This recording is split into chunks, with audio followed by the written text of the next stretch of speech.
കഴിഞ്ഞ ദിവസം ഒരു പേഷ്യൻ്റ് വന്നു, ഒരുപാട് നാളായിട്ടൊരു വയറുവേദന, അത് എവിടെ കാണിച്ചിട്ടും മാറുന്നില്ല. അല്ലെങ്കിൽ ഒരുപാട് ഡോക്ടേഴ്സിനെ കാണിച്ചു, ഒരുപാട് ഇൻവെസ്റ്റിഗേഷൻസ് ചെയ്തു, ഒരുപാട് സ്കാനിങ്സ് ആയാലും എൻഡോസ്കോപ്പി ആയിട്ടും കുറേ കാര്യങ്ങൾ ചെയ്തു. പക്ഷേ ഇതുവരെയും ഒരു ഡയഗ്നോസിസിലെത്താൻ കഴിഞ്ഞില്ല എന്നൊക്കെ പറഞ്ഞിട്ടൊരു പേഷ്യൻ്റ് വന്നിരുന്നു. ഇന്ന് നമുക്കൊരു പ്രത്യേക തരത്തിൽ, ചിലപ്പോൾ നമ്മുടെ കൂട്ടത്തിലൊക്കെ പലരും അനുഭവിക്കുന്ന ഒരു തരത്തിലുള്ള വയറുവേദനയെക്കുറിച്ച് സംസാരിക്കാം.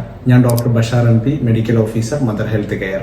വേൾഡിൽ തന്നെ 10 to 20%, 10 മുതൽ 20% ആളുകളിൽ കാണുന്ന ഒരുതരം അസുഖമാണ് IBS അല്ലെങ്കിൽ ഇറിറ്റബിൾ ബവൽ സിൻഡ്രോം എന്ന് പറയുന്ന അസുഖം. ഇതിന്റെ പ്രധാനപ്പെട്ട ലക്ഷണം എന്ന് പറയുന്നത് വയറുവേദന ഉണ്ടാവുക, ഇടയ്ക്കിടയ്ക്ക് വയറുവേദന വരിക, റിപ്പീറ്റഡ് ആയിട്ട് ഇങ്ങനെ വയറുവേദന വരിക. പക്ഷെ ഓർഗാനിക് സ്ട്രക്ചറൽ ആയിട്ടൊരു ഡീഫോമിറ്റിയും ഒരു തരത്തിലുള്ള പ്രശ്നവും നമ്മൾ നോക്കിക്കഴിഞ്ഞാൽ കാണൂല. എന്തെങ്കിലും ഇൻവെസ്റ്റിഗേഷൻസ് ചെയ്ത് കഴിഞ്ഞാൽ, അല്ലെങ്കിൽ ഏതെങ്കിലും CT എടുത്തു കഴിഞ്ഞാൽ, എൻഡോസ്കോപ്പി ചെയ്ത് കഴിഞ്ഞാലൊന്നും ഒരു തരത്തിലുള്ള ഓർഗാനിക് ഡിസീസസും നമുക്ക് കാണാൻ സാധിക്കില്ല എന്നുള്ളതാണ് ഇതിന്റെ പ്രത്യേകത.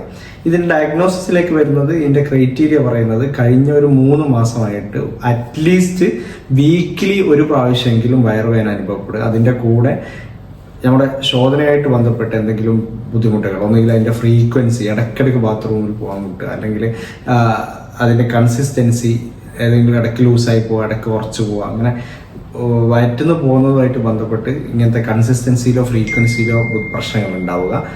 ഇങ്ങനെ ഇത് 3ഉം ഒരുമിച്ച് വരുമ്പോഴാണ് ഇതിന്റെ ഡയഗ്നോസിസ് വരുന്നത്. അതിന്റെ കൂടെ ഒരു തരത്തിലുള്ള സ്ട്രക്ചറൽ ഡിസീസും ഉണ്ടാവാതിരിക്കുക, ഒരു തരത്തിലുള്ള വയറിന്റെ സ്കാൻ ചെയ്ത് നോക്കുമ്പോൾ അല്ലെങ്കിൽ എൻഡോസ്കോപ്പി ചെയ്യുമ്പോഴോ ഒരു തരത്തിലുള്ള സ്ട്രക്ചറൽ ഡിസീസും ഇല്ലാതിരിക്കുകയും ചെയ്യുക എന്നുള്ളതാണ് ഇതിന്റെ ഡയഗ്നോസിസ് എത്താൻ വേണ്ടിയിട്ടുള്ള ക്രൈറ്റീരിയാസ്.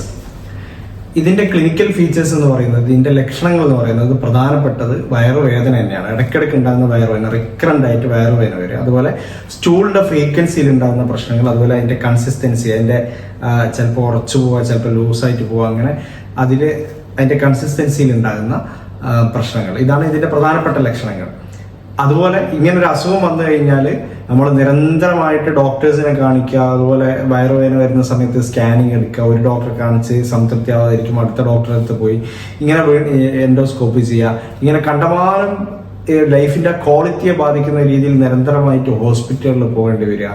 പിന്നെ നമ്മുടെ ട്രീറ്റ്മെന്റ് കോസ്റ്റ്, സ്കാനിങ് ആയിട്ടും മറ്റ് ഇൻവെസ്റ്റിഗേഷൻസ് ഒക്കെ ആയിട്ട് ഒരുപാട് എക്കണോമിക്കൽ പ്രശ്നങ്ങൾ ഉണ്ടാകുകയാണ്.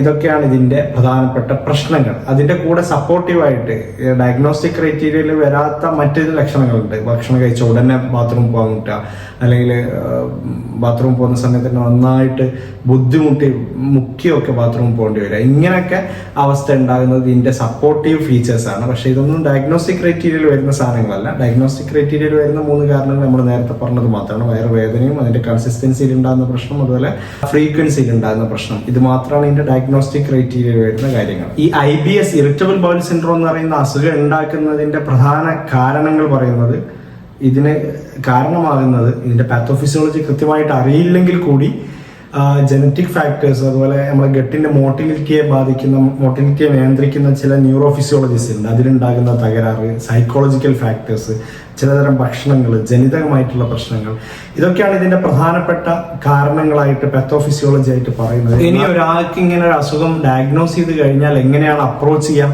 എന്നുള്ളതിനെ കുറിച്ച് നോക്കാം. ഒരാൾക്ക് അസുഖം വന്നു കഴിഞ്ഞാൽ നമ്മൾ ആദ്യം ഇങ്ങനെ IBS, ഇറിറ്റബിൾ ബവൽ സിൻഡ്രോം ആണെന്ന് നമ്മൾ ഡയഗ്നോസ് ചെയ്ത് കഴിഞ്ഞാൽ ചെയ്യേണ്ടത് ഒന്ന് റിയഷ്യൂർ ചെയ്യുക എന്നുള്ളതാണ്. ഇതിന്റെ ഫങ്ഷണൽ പാറ്റേൺ, അസുഖം പ്രത്യേകിച്ച് ഒരു ഉള്ളിൽ എന്തെങ്കിലും സ്ട്രക്ചറൽ പ്രശ്നങ്ങൾ ഉള്ളത് കൊണ്ടല്ല എന്നുള്ളത് പേഷ്യന്റിനെ റിയഷ്യൂർ ചെയ്യുക. പിന്നെ ചില ഭക്ഷണം കഴിക്കുമ്പോൾ ഇത് ട്രിഗർ ചെയ്യുന്ന, ഇതിന്റെ ലക്ഷണങ്ങൾ ട്രിഗർ ചെയ്യുന്ന, അബ്ഡോമൻ പെയിൻ ആണെങ്കിലും ഇതിന്റെ വയറ്റിന്ന് പോകുന്നതിന്റെ ബുദ്ധിമുട്ടാണെങ്കിലും ഒക്കെ അതിനെ ട്രിഗർ ചെയ്യുന്ന ചില ഫാക്ടേഴ്സ് ഉണ്ട്. ചില ലെഗ്യൂംസ്, അല്ലെങ്കിൽ ക്യാബേജ്, പിന്നെ ക്യാൻഡ് ഫുഡ്സ്, ഫ്രക്ടോസ് അടങ്ങിയിട്ടുള്ള, അതുപോലെ ആർട്ടിഫിഷ്യൽ ഷുഗേഴ്സ് അടങ്ങിയിട്ടുള്ള, ശരിക്കും ഫോഡ്മാപ്പ് ഡയറ്റ് എന്ന് പറയാം, ഫെർമെന്റബിൾ ഒലിഗോസാക്രൈഡ്, മോണോസാക്രൈഡ്, ഡൈസാക്രൈഡ്, മോണോസാക്രൈഡ്, അതിന്റെ പോളിയോൾസ് എന്ന് പറയാം. ഇതടങ്ങിയിട്ടുള്ള ഭക്ഷണങ്ങൾ പരമാവധി ഒഴിവാക്കുക. ഇതൊക്കെ ഇതിനെ ട്രിഗർ ചെയ്യുന്ന കാര്യങ്ങളാണ്, അത് പരമാവധി ഒഴിവാക്കുക. ചില കേസസിൽ നമ്മൾ ചില ആന്റി സൈക്കോട്ടിക്സ് ഒക്കെ ആൻറ്റി ഡിപ്രസൻസ് ഒക്കെ കൊടുക്കേണ്ടി വരും. ചിലപ്പോൾ ഇതിൻ്റെ കൂടെ ലക്ഷണങ്ങൾക്ക് അനുസൃതമായിട്ടുള്ള കാര്യങ്ങളാണ് ചെയ്യേണ്ടി വരിക. ചിലർക്ക് അപ്പർ GI സിംറ്റംസ്, നെഞ്ചരിച്ചൽ, പോച്ചൽ, വയറ് വീർക്കുന്ന പോലെ, ഗ്യാസിൻ്റെ ബുദ്ധിമുട്ട്, അങ്ങനെ പല രീതിയിൽ ഇത് പ്രസൻറ്റ് ചെയ്യുക. അപ്പോൾ അതിനനുസരിച്ചൊക്കെ ലക്ഷണങ്ങൾക്ക് അനുസരിച്ചുള്ള ട്രീറ്റ്മെൻറ്റാണ് സാധാരണ കൊടുക്കാറുള്ളത്. അപ്പോൾ ചില കേസസിൽ സ്ഥിരമായിട്ട് ആൻറ്റിസ്പാസ്മോഡിക്, ആൻറ്റി ഡിപ്രസൻസ് ഒക്കെ കൊടുക്കേണ്ടി വരും. അങ്ങനെ കൊടുത്തു കഴിഞ്ഞാൽ പരിധിവരെ സിംറ്റമാറ്റിക് റിലീഫ് ഉണ്ടാവും. പ്രത്യേകിച്ച് സ്ട്രക്ചറൽ പ്രശ്നങ്ങളൊന്നും ഇല്ലാത്തതുകൊണ്ട് മറ്റൊരു അസുഖത്തിലേക്കോ മറ്റൊരു കോംപ്ലിക്കേഷൻസിലേക്കോ ഇത് പോകുന്നില്ല എന്നുള്ളതാണ് ഈ അസുഖത്തിൻ്റെ പ്രത്യേകത. മറ്റൊരു വീഡിയോയുമായിട്ട് ഉടനെ തന്നെ കാണാം.